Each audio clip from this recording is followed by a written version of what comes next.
Welcome to from Dolly's recipe বুক।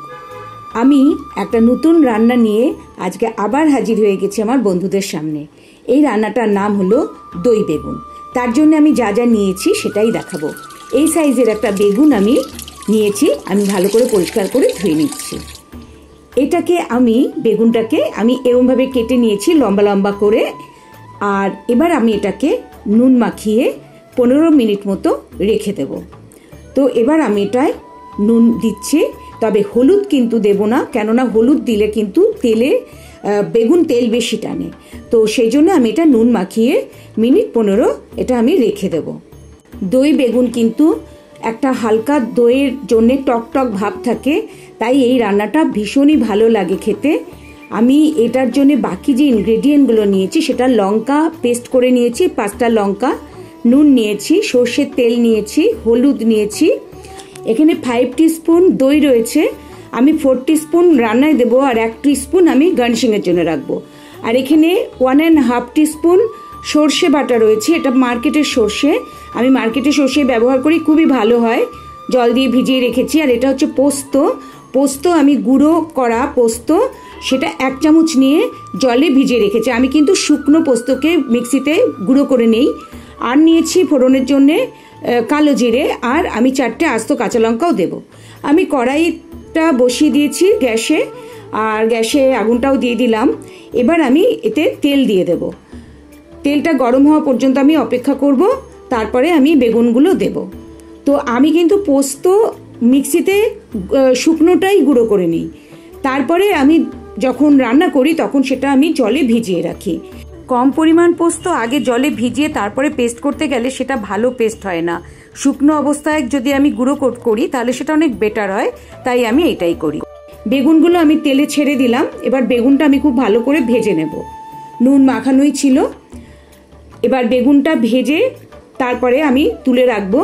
তো এইটা না খেতে কিন্তু বেশ একটা টক টক ভাব হয়, যেহেতু দইটা বেশি পড়ে, আর খুবই টেস্টি হয়। আর এই সবজিটা যেহেতু খুব ড্রাই হয়, তো তার ফলে এটা কিন্তু কোথাও ক্যারি করা যায়, যে আমরা যখন ট্রেনে জার্নি করি বা কোথাও জার্নি করি, ঘরের খাবার খেতে আমরা খুবই ভালোবাসি, তো তখন কিন্তু এটা রুটি বা পরোটার সাথেও খাওয়া যায়। এটা ভাত, রুটি, পরোটা সবের সাথে খাওয়া যায়। বেগুনগুলো আমি ভালো করে ভেজে নিচ্ছি, আর একটু ভাজবো। তো এটা ইচ্ছা করলে কিন্তু কোথাও বেড়াতে যাওয়ার সময় ক্যারি করা যায়। কারোর ঘরে পোস্ত না থাকলে এটা কিন্তু পোস্ত ছাড়াও শুধু সর্ষে আর দই দিয়ে করলেও খারাপ হয় না। আর মার্কেট থেকে সর্ষে কিনে ব্যবহার করলে সেটা কিন্তু অন্তত 15-20 মিনিট আগে ভিজিয়ে রাখতে হয়, তা না হলে কিন্তু সেখানে একটা তেতো ভাব আসতে পারে। তো 15-20 মিনিট আগে ভিজিয়ে রাখলে কিন্তু কোনো প্রবলেম হয় না, আমি সেটাই করি। আমি সব শুকনো মশলাই মোটামুটি এরকম জলে ভিজিয়ে রাখি। বেগুনগুলো আমি ভেজে তুলে নিয়েছি। এবার আমি গ্রেভি বানাবো। তার জন্যে আমি কড়াইতে যে তেল আছে তার মধ্যে আরেকটু তেল মিশিয়ে নিচ্ছি। বেগুন ভেজে ওই তেলটা ছিল, তো আমি তার মধ্যে আরেকটু তেল দিয়ে নিচ্ছি। এবার আমি তেলটা গরম হলে এর মধ্যে কালো জিরে ফোড়ন দেব। তেলটা গরম হয়ে গেছে মোটামুটি, এবার আমি কালো জিরেটা দিয়ে দিচ্ছি। কালো জিরেটা একটু ভেজে নেব। এরপর আমি এর মধ্যে পোস্তটা ছেড়ে দেব। আর পুরো রান্নাটা কিন্তু গ্রেভিটা করার সময় সিম করে করতে হবে, গ্যাস কিন্তু সিম করে রাখতে হবে, তা না হলে মশলা পুড়ে যাবে। এবার আমি পোস্তটা দিয়ে দিলাম। পোস্ত কিন্তু বেশি ভাজবো না, রান্নায় যেহেতু জল পড়ে না, সেই জন্য কিন্তু এই গ্রেভি করার সময় সম্পূর্ণ সিম করে এই রান্নাটা করতে হবে, গ্যাসটাকে সিম করে রাখতে হবে। এবার আমি এর মধ্যে যে লঙ্কা পেস্ট করে রেখেছি কাঁচা লঙ্কা, সেইটা আমি দিয়ে দিচ্ছি। এবার এইটা আবার একটু আমি নাড়াচাড়া করে নেব, করে নিয়ে তারপরে আমি এর মধ্যে দই দেব।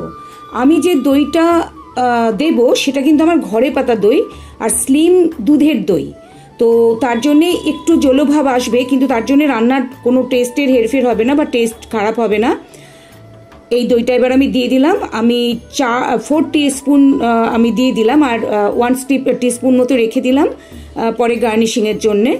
তো এটা আমি ঘরে পেতেছি। আমি অ্যাকচুয়ালি একটু হেলথ কনসাস, তো আমি ঘরে পাতা দই পছন্দ করি, যেরকম আমি চিনি খাই না, সুগার ফ্রি খাই, তো সেই জন্যে আমি এই দইটাই ইউজ করি। তো একটু জল উঠবে, তো তাতে কোনো অসুবিধা হবে না। এটা একটু নাড়াচাড়া করে নিয়ে এবার আমি সর্ষে গুঁড়ো যেটা আমি ভিজিয়ে রেখেছি আমি সেটা দিয়ে দেব। যদি রান্না ভালো লাগে তাহলে একটা লাইক করবেন আর আমার চ্যানেলটা সাবস্ক্রাইব করে আমাকে উৎসাহিত করবেন। আর যদি কিছু রান্না সম্পর্কে বলার থাকে বা জানার থাকে কমেন্ট করতে পারেন। এবার আমি এর মধ্যে সর্ষের গুঁড়োটা যে ভিজিয়ে রেখেছি সেইটা দিয়ে দিচ্ছি। এইটা দিয়ে আবার আমি একটু নাড়াচাড়া করব, কারণ সর্ষে কিন্তু তেলে ভাজতে নেই, তাহলে সেটা তেতো হয়ে যায়। তো সেই জন্যে দইটা একটু জলো জলো থাকতেই আমি সর্ষেটা দিয়ে দিলাম। এইবার আমি একটু কষিয়ে নেব, একটু ড্রাই করে নেব, এতটা জলো রাখবো না। তারপরে আমি বেগুনটা দেব। তো বন্ধুরা, যদি এই রান্নাটা ভালো লাগে তাহলে আপনারা করবেন, করে খেয়ে দেখবেন। আমি যে 4টে কাঁচা লঙ্কা রেখেছিলাম এবার সেটা দিয়ে দিলাম। এটা আরও আমি একটু কষাবো, কারণ এই জলটা যতক্ষণ না শুকিয়ে যাবে ততক্ষণ পর্যন্ত আমি এটা কষাবো। এবার আমি এর মধ্যে অল্প একটু নুন দেব, খুব সামান্য কিন্তু। তো কারণ যেহেতু এটায় কোনো জল পড়বে না আর বেগুনে অলরেডি নুন মাখানো আছে, তো সেই জন্য আমি খুব সামান্যই কিন্তু নুন দিয়েছি। হাফ চামচেরও কম হলুদ দিলাম। এবার হলুদটা দিয়ে আবার একটু কষাবো। হলুদের কাঁচা গন্ধটা যতক্ষণ থাকবে ততক্ষণ পর্যন্ত আমি একটু এটা কষিয়ে নেব। তবে জলটা কিন্তু অনেক কমে এসেছে। আর একটু কষিয়ে তারপরে আমি বেগুনগুলোকে ছাড়বো যখন এটা তেল ছাড়া ছাড়া হবে। এবার এটার মধ্যে আমি একটু মিষ্টি দিয়ে দিলাম। মিষ্টিটা দিয়ে আবার একটু এটা ভালো করে মিশিয়ে দেব গ্রেভির সাথে। আর একটু নেড়ে আমি এর মধ্যে বেগুনগুলো ছেড়ে দেব। বন্ধুরা, গরমে যেহেতু আমরা টক জাতীয় খাবার ভালোবাসি, তো এই দই বেগুনে যেহেতু একটু টক ভাব থাকে সেই জন্য এই সময় খুব ভালো লাগে। বেগুনগুলো আমি এবার ছেড়ে দিলাম। এবার মশলাটা ভালো করে বেগুনের সাথে মিশিয়ে নেব। আমি কিন্তু রান্নাটায় কোনো জল দেব না, কারণ বেগুনটা যেহেতু অলরেডি ভালো করে ভাজা, এর মধ্যে আমি যদি এখন জল দেই তাহলে কিন্তু বেগুনটা পুরো ঘাটা ঘাটা হয়ে যাবে। সেই জন্যে আমি এটা মশলাটা শুধু ড্রাই অবস্থায় বেগুনের সাথে মিশিয়ে দেব। এরকমই এটা খেতে খুব ভালো লাগে। আমি সবাইকে রিকোয়েস্ট করব যে এই রান্নাটা করে খেয়ে দেখতে। আর কোথাও বেড়াতে গেলে যদি কোনো খাবার ক্যারি করার ব্যাপার থাকে, আর যারা ভেজ খাবার ভালোবাসে তারা কিন্তু এরকম একটা সবজি বানিয়ে নিয়ে যেতে পারে। রান্না হয়ে গেছে, এবার আমি এটা তুলে দিচ্ছি প্লেটে।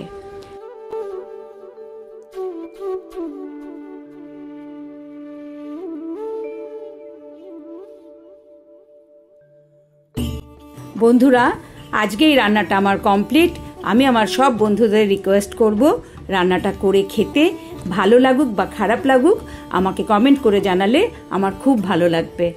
আর সবার সুস্থতা, আমার সব বন্ধুদের সুস্থতা আর ভালো থাকা কামনা করে আমি আজকে শেষ করছি। নতুন রেসিপি নিয়ে আবার আসবো।